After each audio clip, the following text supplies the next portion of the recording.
Hello बच्चों, let's read the question. The question says photoelectric effect can be explained by corpuscular theory of light, wave nature of light, Bohr's theory and quantum theory of light.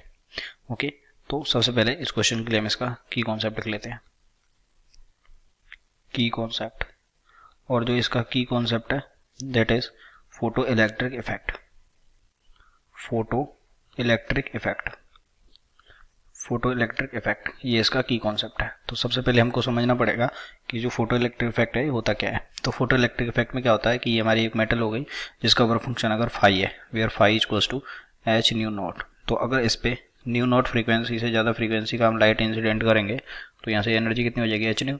तो यहाँ से क्या हो जाता है, electron का emission हो जाता है और these electrons have some kinetic energy. इसको हम क्या बोलते हैं, फोटो इलेक्ट्रिक इफेक्ट बोलते हैं. अब देखिए ये फिनोमेना होता कैसे है कि इसमें क्या होता है कि जो हमने माना है जो लाइट में होते हैं, लाइट में क्या होते हैं, कुछ एनर्जी के बंडल्स होते हैं वो इस मेटल की सरफेस पर इंसिडेंट होते हैं एनर्जी लेके, और इन्हीं एनर्जी के बंडल्स को क्या कहा जाता है, क्वांटा.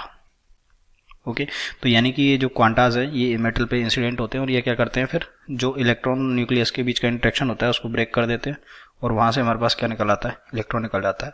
और इसी इलेक्ट्रॉन को क्या बोलते हैं, फोटो इलेक्ट्रॉन, क्योंकि ये फोटो एमिशन से निकला है. ओके ये फोटो इलेक्ट्रिक इफेक्ट होता है. तो कॉर्पस्कुलर थ्योरी जो थी उसमें क्या बोला था, क्या था कि जो लाइट होती है वो कॉर्पस्कुलर छोटे छोटे पार्टिकल्स की बनी होती है और ये एक लाइन में मूव करते हैं विद सम वेलोसिटी.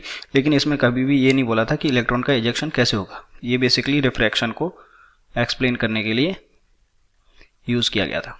ओके तो ये इनकरेक्ट हो गया. दूसरा wave nature of light, wave nature of light भी फोटो इलेक्ट्रिक इफेक्ट को एक्सप्लेन नहीं कर सकता, क्योंकि इसमें इसने जो वर्क फंक्शन है वेव थ्योरी में इसकी कोई भी बात नहीं करी थी. इसने कहा था कि इसमें ना इसकी बात करी थी कि जो फ्रीक्वेंसी है वो एक मिनिमम फ्रीक्वेंसी से ज़्यादा होनी चाहिए. तो ये भी इनकरेक्ट हो गया. बोर्स थ्योरी रेडियस के बारे में थी तो ये भी इनकरेक्ट है. Quantum theory of light, quantum theory of light क्या थी कि जो लाइट होती है वो किसकी बनी होती है, वो क्वांटास की बनी होती है. तो ऑप्शन नंबर डी ये इसका करेक्ट आंसर हो गया.